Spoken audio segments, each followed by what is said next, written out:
Meet our guy. Nothing fancy. Meet our guy. Nothing fancy. A small room, a simple desk, a job that pays the bills. His life and his income are perfectly balanced. He spends less than he earns, he sleeps fine, and honestly, he's content. This is the before picture. Keep it in mind, because everything that happens next will be measured against this moment. This quiet, boring, financially healthy baseline. Most money problems don't start with a crisis. They start exactly like this: a normal day, a normal life, right before something changes. And then the email, a promotion, a raise, more money every single month starting now. His eyes go wide, a little spark of excitement flashes above his head. This is the moment most personal finance advice completely ignores. Everyone talks about budgeting when you're broke, but almost nobody talks about what happens the moment you suddenly have more. And what happens for almost everyone is the same predictable thing: a tiny voice in the back of the mind that whispers, "Okay, now what can I upgrade?" Before the new salary has even landed, he's already spending it.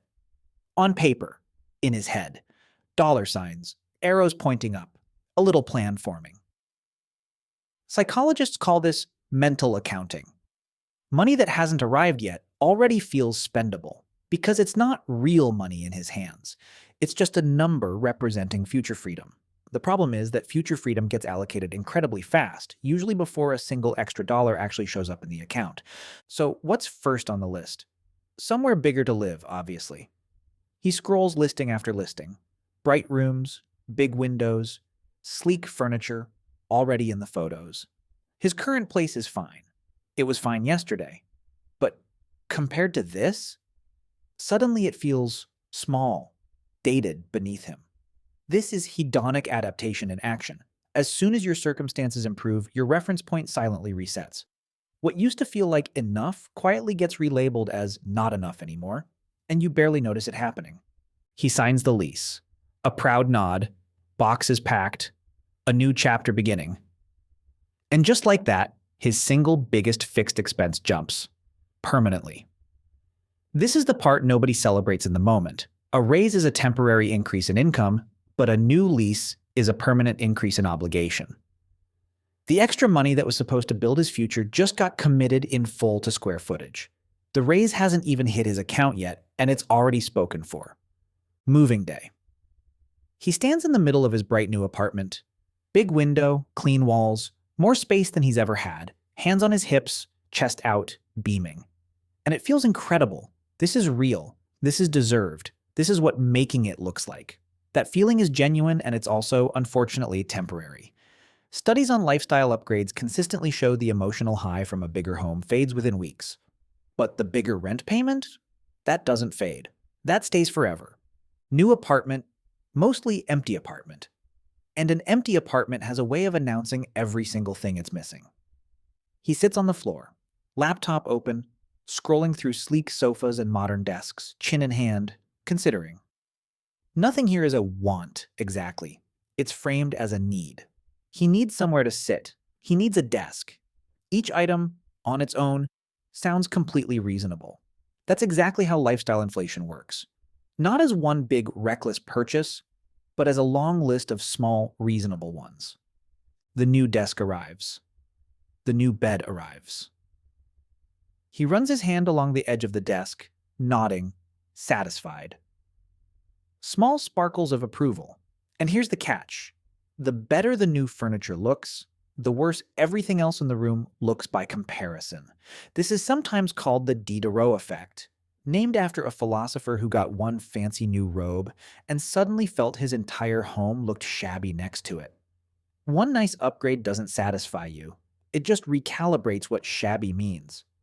A friend stops by, eyes widen, hands go up, genuinely impressed. And our guy puffs up a little more, a small proud sparkle above his head. That reaction? That feels amazing. Humans are deeply social creatures, and status, comparison, and validation are wired into how we feel about our own lives. The danger is that this feeling is incredibly easy to chase, and one of the most reliable ways to chase it is to keep buying things that make people go, wow. He pulls out an old charcoal gray hoodie, the one from the very first scene, and holds it up to the mirror. It looks fine. It looks like it always did. But standing in this new apartment, in this new life, it suddenly feels wrong. A small gray cloud of May forms above his head. Nothing about the hoodie changed. What changed is the context around it. And once your surroundings shift, your old stuff doesn't have to actually get worse to start feeling obsolete. So the wardrobe gets an upgrade too. He strides through the apartment with bags swinging, sparkles trailing behind him, grinning. Each purchase, individually, is small. A sweater here, a pair of shoes there. Small enough to not think twice about. And that's the mechanism. Lifestyle inflation rarely shows up as one dramatic decision you'd regret. It shows up as dozens of tiny, sure why not moments, each one barely registering, until you add them all up at the end of the month. Next, a gym membership. Confident thumbs up, a little flexing arm icon pulses beside him. New apartment, new wardrobe, new body, right? It makes sense, and that's the problem with all of this. Every single step makes sense on its own. Nobody sits down and thinks, I am going to inflate my lifestyle until my savings disappear. They just keep saying yes to things that individually are completely reasonable improvements to their life. The trap isn't any one decision. It's the direction of all of them, combined. Cooking starts to feel like a chore now. There's a faster option. He taps the delivery app, steam curling from the bag beside him, leaning back with a relaxed smile. This is convenience inflation, quietly trading small amounts of money repeatedly for small amounts of time and effort. One delivery order barely makes a dent. A new normal of delivery orders, several times a week, every week, for months? That's a meaningfully different number, but it never feels like one big decision. The old phone gets retired, the new one glows in the box, sparkles bursting as his eyes widen with excitement. It's not that the old phone broke, it's that, somewhere along the way, it started to feel like it didn't match anymore. Same as the hoodie, same as the old apartment.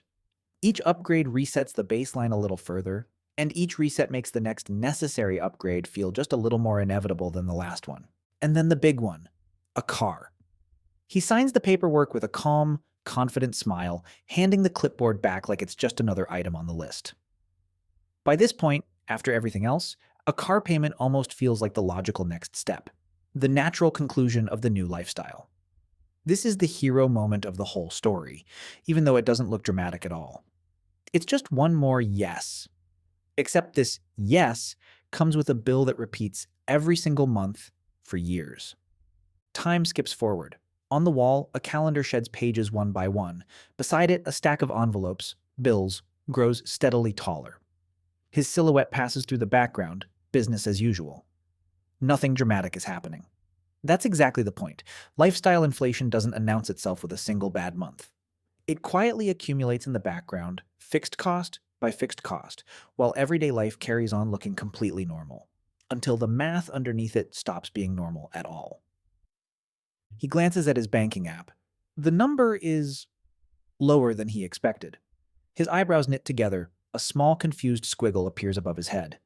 He didn't do anything wrong, exactly. He got a raise. He has a great apartment, a great wardrobe, a car, a gym membership, food whenever he wants it. So why does it feel like there's less breathing room now than there was before the raise? That question is the first crack in the illusion, and it's a question worth sitting with. He scrolls through his phone and lands on a friend's apartment. Simple, calm, almost empty by comparison. He looks up from the screen at his own space, gadgets everywhere, things stacked on things, more stuff than he's ever owned. A small, uneasy frown settles in. More stuff was supposed to mean more comfort, more status, more satisfaction. Looking at his friend's quiet, uncluttered space for the first time, he's not so sure that's actually true. That night he lies awake, eyes open in the dark, staring at the ceiling. A small, wavy "can't sleep" mark hovers above him. Nothing urgent is wrong. No emergency, no crisis. Just a low hum of unease he can't quite name. The kind of background financial stress that doesn't come from one big problem, but from a slow accumulation of obligations that, together, take up more mental space than anyone signs up for on purpose. The next day, he digs out an old notebook, the same one from the very beginning, back when budgeting was simple because there wasn't much to track. He looks at the numbers, eyebrows rising, a single sweat drop forming. Income, significantly higher than before. Savings, barely moved, maybe even lower. Two numbers that on paper should never have ended up this close together. And there it is. in his own handwriting. The gap between what he earns and what he keeps has nearly vanished. And then, the light bulb. Above his head, the little glowing bulb flickers and reshapes itself into a question mark. His eyes widen. His mouth opens slightly. This is the moment the whole video has been building toward. His lifestyle grew exactly as fast as his income did. Maybe faster. Every raise got absorbed instantly by a slightly bigger version of his life, before it ever had the chance to become savings, security, or freedom. This is lifestyle inflation, and almost no one notices it happening to them in real time. Let's make it visual. 2 lines on a simple chart. Income, steadily climbing, and expenses, climbing right alongside it, just as fast, sometimes faster. They run parallel for a while, and then the expenses line crosses over the income line entirely. Below the chart, his small silhouette tilts its head up, watching this happen. This is the entire trap, distilled into 2 lines. It's not that he earns too little. It's that enough kept moving the goalposts every single time he got closer to it. Back in his apartment, small icon bubbles begin drifting in around him. A subscription here, a payment reminder there, a bill, an app notification, another subscription. They multiply. They close in. He shrinks back slightly, hands raised, eyes wide with overwhelm. None of these by themselves look like a problem. A few dollars here, a small monthly fee there. But stacked together, surrounding him from every direction, they represent a surprisingly large slice of his income. Quietly, automatically, every single month, whether he's paying attention or not. Morning light. He sits up in bed, blanket sliding off his shoulders. His fists gently clench. A single sparkle of resolve appears, and his expression settles into something calm and determined. This is the turning point, and notice what it isn't. It isn't panic. It isn't an extreme dramatic overhaul of his entire life. It's just a quiet decision. Pay attention. Figure out what's actually going on, and start making deliberate choices instead of letting each month happen to him on autopilot. First step, the subscriptions. He scrolls through his phone, tapping.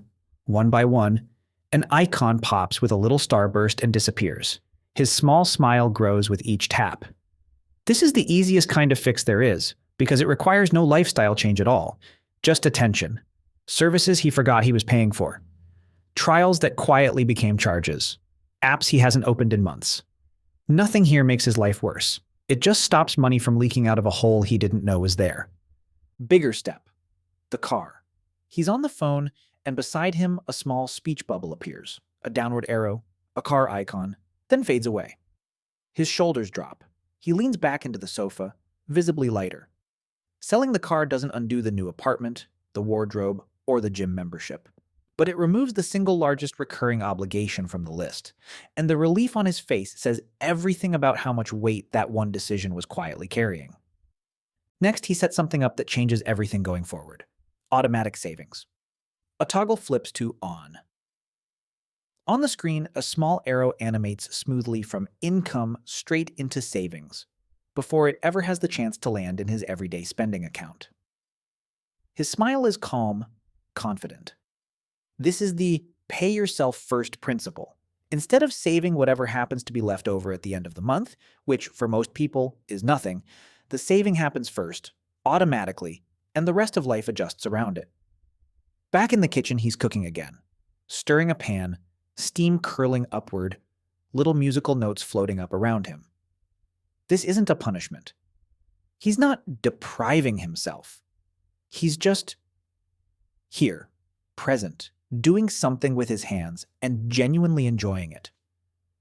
Cutting back on lifestyle inflation doesn't have to mean cutting out enjoyment. Often, it means rediscovering things that were enjoyable all along. They just got quietly replaced by more convenient, more expensive defaults along the way. On the counter, a simple glass jar, or a savings app glowing softly, fills steadily upward. Calendar pages beside it turn calmly, one after another. Nothing flashy is happening here. No big windfall, no dramatic moment, just the slow compounding result of a few deliberate decisions, repeated month after month. This is what financial progress actually looks like in real life. Not a single moment of triumph, but A quiet, steady line moving gently in the right direction. Evening light fills the room. He sits comfortably on his sofa. Sofa, the same apartment, the same life, really. His phone shows a softly glowing savings graph, ticking gently upward. He lets out a slow, peaceful breath. Nothing about his external life looks dramatically different from a few scenes ago. But something fundamental shifted. He stopped letting more income automatically become more spending and started letting some of it become security instead. That's the whole trap, and that's the whole way out of it. Not earning more, noticing sooner.